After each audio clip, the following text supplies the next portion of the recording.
көздеріңе қараған сәтте әлем үнсіз қалғандай, қала адамдар жолдар бәрі артта қалғандай. Сағат тілі асықпайды, жүрек қана сөйлейді. Осы бір тыныш сәтте бәрі өз орнын табады. Уақыт тоқтағандай осы сәт мәңгі сияқты. Қолың қолымда тұрғанда басқа ештеңе маңызды емес.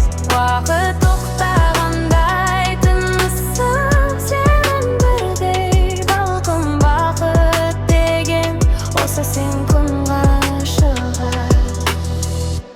Айғай жоқ, артықсыз жоқ, бәрі анық үнсіздіктен. Сезімдер баяу ғана жүректен жүрекке өткен.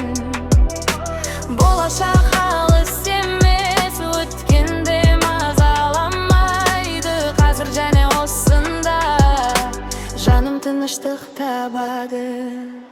Егер бұл түс болса